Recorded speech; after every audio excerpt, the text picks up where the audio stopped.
You know, a lot of great movies have great A-list celebrities listed as the title role. As long as it says, something like with Tom Cruise, you know you're going to make a lot of money at the box office. But if you want your movie to last longer than just through the first couple rounds, if you want it to be the kind of thing that people will talk about for years to come, what you need is a good supporting cast. Sometimes it's those names that don't immediately come to mind. But every time they show up at just the right scene that brings a turning point in the movie, you say, I remember that guy. I know who that person is. They seem to always show up at the right time. Some of them end up becoming A-list actors. I think of some movies where Amy Adams or Mark Ruffalo or Samuel L. Jackson or Robert Duvall provide this moment in the movie. Not the lead role. But if they weren't in the movie just wouldn't be what it is. The very first Mr. Supporting Actor was Carl Malden. 1936, Hollywood decided to give an award for this kind of role. Carl Malden wins it, and not just that, it's not just the first one, he wins it 3 more times over the next 5 years, holding the record for Best Supporting Actor wins.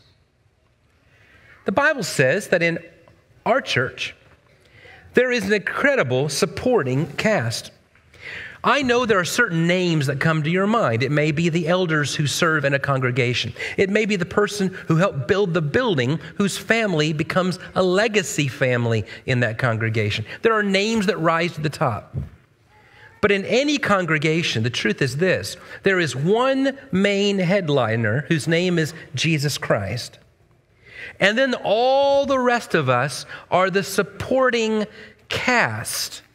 But it turns out the roles we play are extremely important. Paul says in 1 Corinthians 12, beginning in verse 12, just as the body is one and has many members, and all the members of the body, though many, are one body, so it is with Christ. For in one Spirit we were all baptized into one body, Jews or Greeks, slaves or free, and all were made to drink of one Spirit. For the body does not consist of one member, but of many. If the foot should say, because I am not a hand, I do not belong to the body, that would not make it any less a part of the body. If the ear should say, because I'm not an eye, I don't belong to the body, that would not make it any less a part of the body. If the whole body were an eye, where would the sense of hearing be? If the whole body were an ear, where would the sense of smell be?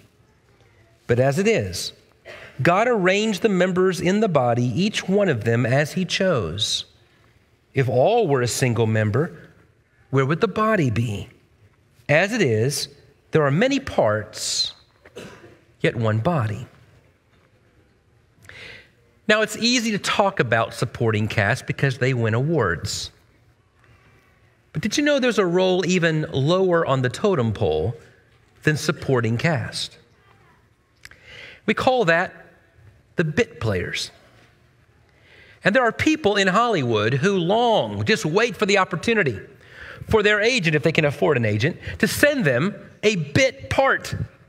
A bit part, by definition, is a 5 or less. That's what they sometimes call it. It means you have no connection with the main characters and you have 5 lines of dialogue or less. It's a bit part. How can you shine in a bit part?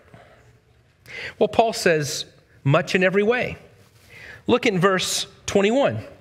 The eye cannot say to the hand, I have no need of you, nor again the head to the feet, I have no need of you. On the contrary, the parts of the body that seem to be weaker are indispensable. The parts of the body that seem to be weaker are indispensable. I want to tell you about my favorite bit part person. A man by the name of Dabs Greer. You probably don't remember the name. If you ever watched Little House on the Prairie, the preacher who ran that walnut Grove Church. That's Dabbs Greer. If you watch Gunsmoke, he was a storekeeper, Mr. Janus, for a while. But those were the biggest parts he ever got. Over 100 movies, over 600 TV episodes, Dabbs Greer was a bit player. But when he showed up, he showed up. In the pilot episode of The Brady Bunch, Mike and Carol Brady get married, and the preacher who marries them is Dabbs Greer. In the pilot episode of Superman, the Man of Steel has to rescue somebody to put him in his arms for that iconic image of him carrying somebody away. And who is it? Dabbs Greer. He spends his whole life playing bit parts like that. How do you keep yourself going, wondering, when will I ever make it? He doesn't think that way. Because when he was interviewed at 90, he had the best line. Dabbs Greer said, "Every character in their own little sphere is the lead." Isn't that great? I can think of a number of people in my life who I suppose the history books would call bit player. But in that own little sphere, when that intersected with my life, they were the lead. Who was your third grade Sunday school teacher? I bet you won't find her name in the Encyclopedia Britannica. But I promise you, that person made a difference in your life. And for that year on Sundays, she was the lead. You know, it's very easy to look up the picture for any CEO of any major corporation in America. But when your machine doesn't work, the only voice that matters is the help desk person on the other end of that line. And how they handle that call in that moment represents the entire corporation to you. That 5-minute phone call, they are the CEO of the company in your life. Many of you have undergone invasive surgery. You probably remember the name of your doctor. But what about the cadre of nurses who are watching over, who now know you or parts of you better than you know yourself? Who was that person who handed the right tool at the right time to the doctor? And if they hadn't, your story would be, let's just say, different than it is now. I don't know the name of the American Airlines pilot I had a few weeks ago. They announced, but I wasn't paying attention. But I'm grateful for him. I'm also grateful for the baggage handler who put the right bag on the right plane. There are moments in our lives when we come in contact with others, nameless, faceless, but they play a role that ends up being so very important, and we only recognize it when things don't quite go right. We all know the name of great generals, but the unknown private who stands guard over the general's tent when everybody's asleep at 3 a.m., he's the lead. And I think some of us are going to have lives that will become well known. There will be some people in this world who will live lives, you might say, of renown. But I promise you that won't be enough unless renown gives way to significance. And that leads to the first of two questions I want to ask you that I got from a book by Chuck Swindoll. Would you rather be a person of renown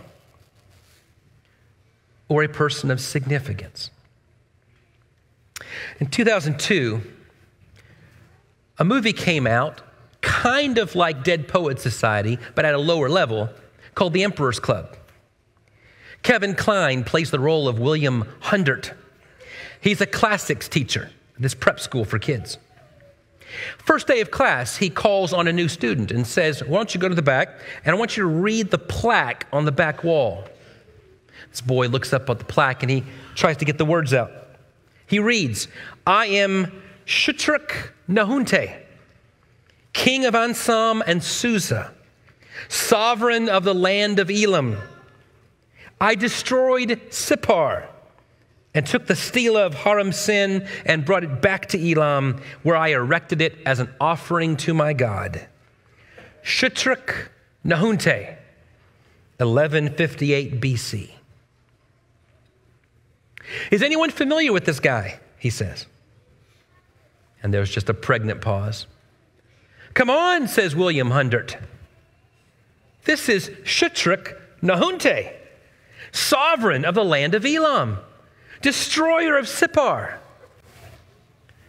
Behold, his accomplishments are not recorded in any history book. Why do you think that is? The boys just look up, stare and wonder. Because, says Mr. Hundert, great ambition and conquest without contribution is without significance. The students just breathe and take it all in. History is littered with people who came to power and got their 15 minutes of fame,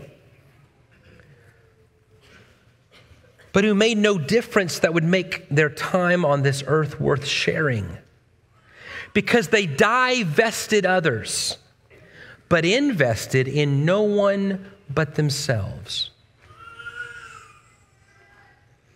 Oh, there are people like that. And then there are people of significance, which is usually not defined by how renowned they were outside of their own little sphere. You know, as the older you get, the more you look back on your life and you begin to appreciate the people in your life. The Apostle Paul, as he was getting older, he would write letters in prison, in jail cells, and when he wanted to list and name people that were significant, what names came to mind? In the letter to the Colossians, Paul's sitting there and he's thinking of people to name, and he names Aristarchus, his cellmate. He names Luke, his doctor. And then he names somebody who only gets mentioned in 2 verses. 2 glorious verses that offer a description of a man that will become his legacy until the Lord returns, and perhaps even longer than that. Of all the things that you do regularly, what would you want to be recorded to define you for eternity? This one's pretty good. The man's name is Epaphras. And Paul says, I want to tell you about someone, and I want this to be read in churches, and for the next several thousand years, he's going to be remembered for this one thing. Epaphras is always wrestling in prayer for you, struggling on your behalf in his prayers. There it is. What he considered to be his private time with God now becomes his byline for all eternity. Prayer warrior Epaphras. There's an Old Testament story like this. King David. King David, in 2 Samuel chapter 23, verse 1, is coming to the end of his life, and the text says, these are the last words of King David. Whew. What is he going to talk about? King David, you remember, chosen as just a shepherd boy. He kills Goliath. But the greater and greater he gets, the more and more jealous Saul gets, and he ends up being on the run. You may remember 1 Samuel 22. David is stuck in a cave. But the people know who he is. And the text says, everyone who was dispossessed, everyone who had lost something, those who had nothing left to live for, came to David, and he became king over them. David reigns from the age 30 to the age 70. And he is surrounded by people who love him, who he helps train. 400 men come out to him, and he makes them into an incredible group of warriors. He shows them how to do it. Men who had nothing left to live for now have someone to serve, something to long for, to make David's kingdom glorious. Oh, they do. And you probably remember the name of some of David's great warriors. You probably know of Joab, who was his right-hand man, his secretary of war. But guess who doesn't get mentioned in David's last words? Not Joab. No, David begins to recount the significant people in his life and the significant stories he encountered. And it's the nobodies who became somebodies because of David. You get it in 2 Samuel 23. You get it in 1 Chronicles 11. You get some people who are named because what they do by themselves would definitely count as people of renown. But I promise you their story would be no different than Shadrach Nahunte if it wasn't for the fact that what they did was significant. The first of David's captain of captains listed is a man with a very hard to pronounce name, and so we'll use his nickname, Adino. Adino, the text says, killed 800 men at once. Have you done the math on that? I suppose if I had an automatic, if I had a machine gun, and they didn't, it would still be hard. 800 men running at you. He didn't have that. He had a sword. And so did they. 800 men at once? Then there's Eleazar. Eleazar stood his ground and wouldn't budge, and he fought and fought and fought until he was so tired, the text says he couldn't get his fingers to let go of the sword, and his friends had to come and pry it out of his hands.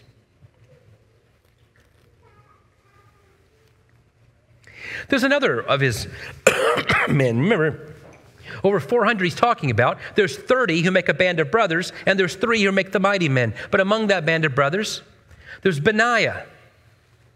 One of the greatest lines in all the Bible, if you were going to talk about sort of a hero story and wanted to make some sort of movie about it, how about this line?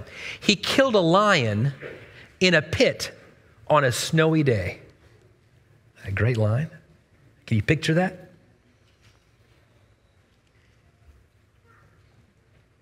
He didn't just kill that. He also killed a 7.5-foot tall Egyptian with a shepherd's staff. Incredible contribution. But they get listed because it was all in the service of something greater than themselves. It wasn't so that they could make a plaque to say, look what I did. It was so they could point to the one who mattered most in their lives. And to David, it meant on that day and in that moment, they were the lead. It's why David can remember a story as he's recounting his final words, where he's stuck in a cave and his hometown of Bethlehem is overtaken by the Philistines. And he says, oh, I wish I could get a drink of water from the well that's by the gate. There is no chance that there was no water nearby where they were. They wouldn't be living. There was water near the cave. He wasn't thirsty. He was homesick. And it wasn't even a command. It was just an overheard wish. And his 3 mighty men say, We'll take care of it. And they bust through the enemy line. Can you picture this? 3 men with swords fighting their way through the garrison. We know from other places, because Jonathan did this, there were garrisons of 20 men set up every few rows. So you got to get through the garrison of 20 men and then uphill to the gate, break through the gate, and now you only got 2 fighting, while the third one grabs the cup for the water. Okay, you guys take care of the rest of them. I'm busy. Fills it with water. And now they got the water and they got their sword and they fight their way back. They give the water to David. And I know the first time you read it, it's a little weird. David looks at it and pours it on the ground. I'm not sure that I would want to do that in front of 3 men with swords who just risked their lives. But you got to understand the culture. This was not an act of saying, I don't care about what you did. This is an act of saying, I am not worthy to drink this because of what you did. David is recounting in his life people of incredible significance because they used their skills and resources to better his life. And he couldn't forget. There are stories not just of renown, but of significance because their acts of heroism are for something. Remember that line from Dabbs Greer? Every character in their own little sphere is the lead. And I want you to know that what you're doing for others will be remembered. I know that there are people with short memories, but the people you're serving are not the only ones who are watching. In Hebrews chapter 6 and verse 10, the Bible says, God is not unjust to forget your work and labor of love that you've shown towards his name. And that leads to the second question for this morning. Which matters more to you? The size of your world or the depth of your impact upon it? A few years ago, they came out with a remake of the movie Miracle on 34th Street. It's okay, but the original is phenomenal. You remember the one made in the 40s. Miracle on 34th Street, there's a man who calls himself Kris Kringle. And he is convinced and tries to convince others he is Santa Claus. Can you imagine such people?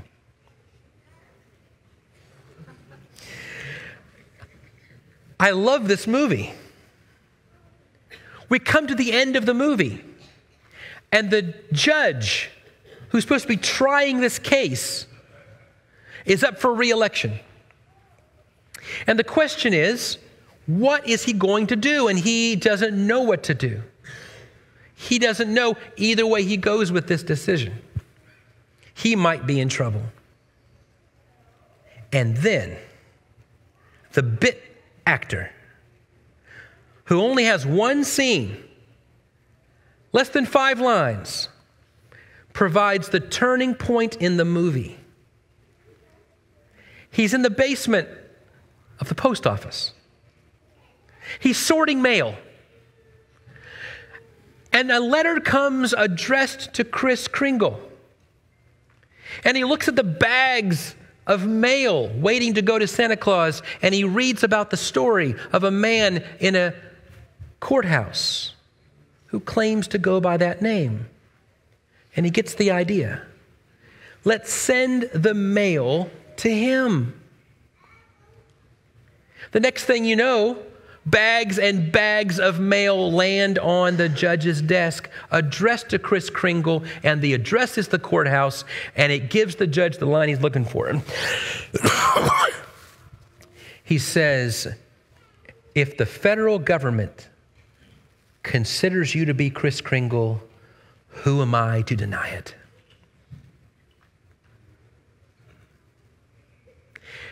I think there are moments in our lives, and there are moments in Scripture, where somebody shows up that had no idea at the beginning of that day that their contribution was going to make the difference in the story. So much larger than themselves. It makes me think of a boy who had 5 loaves and 2 fish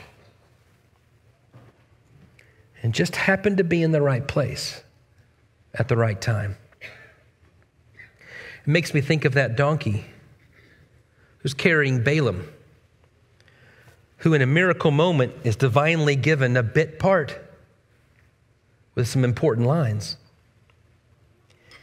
The unknown and unnamed man carrying a pitcher of water who leads Peter and John to the upper room. The widow who doesn't realize anybody's watching as she puts in her 2 last coins in the sight of Jesus. All unnamed become object lessons for time immemorial. We are trained to think that the most important people are the ones out in front, the ones who stand out, the ones whose name appear in the lead. But that's not true. It's almost never true. Scripture goes out of its way to tell us that from the very beginning, God's chosen the lesser, the minor, the secondborn, the outcast, the outsider to be the chosen one. And even the chosen one needs help all around. And when God shows up, it's rarely in the earthquake or in the fire, but much more often in the still small voice. And that's why everybody matters. Konstantin Stanislavski said, "There are no small parts, only small actors." So let me ask you, what role has God given you? Are you trying to be a person of renown or a person of significance? Are you more concerned about the size of your world, or are you focusing on the depth of your impact in it? For when you stand at the door to open it for those who are hurting, when you raise those kids in the nurture and admonition of the Lord, when you stock the shelves with joy in your heart, when you offer that kind word to a neighbor when they need it, you never know that your contribution just might be the turning point in someone's story. Would you rather be a person of renown or a person of significance? What's more important, the size of your world or the quality of your impact on it? The story is told of an old man who went out to the ocean. All these starfish, thousands of starfish, had washed up on shore and were needing to be thrown back in to survive. He picked one up. He looked at it and he threw it back in the ocean. As he went to pick up another one, a little boy saw him doing it and said, "Sir, what do you think you're doing? There are thousands of starfish. You couldn't possibly throw them all back in. What does it matter?" And that old man picked up a starfish, looked at it, looked at the boy and said, "It matters to this one." God's placed you somewhere. Every character in their own little sphere is the lead. Will you play your part? One of my favorite true stories involves a man named Stanley Shipp. Stanley Shipp was a very tall man who loved to tell people about Jesus. When he would go skiing, he would tell his family, "I want to go on this ski lift by myself, and you guys come later because I'm going to sit next to somebody and I get a chance to tell them about Jesus." Talk about a captive audience. So he's on the ski lift, and this young woman sitting next to him. And he says, "Where are you from?" She says, "Oh, I'm from Northwest Seattle." So, "Oh, Seattle. Hey, I got a friend in Seattle named Milton. You really should look him up when you go back. His name is Milton Jones. He's got something you need to know." That's all he said. Got off the ski lift, went away. That woman went home. One day, her coworker invited her to go to church. She said, "No, thank you." 2 weeks later, he invited her to go to church. She said, no, thank you. 2 weeks later, he invited her to go to church. She said, no, thank you. She gets on a bus to go home on a Wednesday night. And on the way home, she sees an advertisement in the bus for a church service. And she says, maybe God's trying to tell me something. Okay, I'm going to go to this church on the advertisement. She goes to the church, the advertisement, and guess who's there? Her coworker. Couldn't believe it.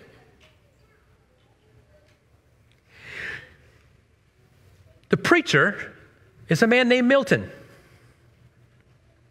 She goes up to him and she says, your name isn't Milton Jones, is it? Yes, it is. Do you know a tall man named Stanley who skis? I do. She says, all I know is that he tells me you've got something I need to know. And he said, boy, do I ever. It's pretty fun to live like this. Instead of trying to think how to make everyone into everything you've ever want them to be, just play your role and watch as the divine director turns our bit parts into a work of beauty. Thank you for joining us. I hope you've been encouraged. I hope you've been enriched. And if you have any questions, any thoughts, any comments, reach out to us at prayers@wschurch.net. God bless you. Tune in next week.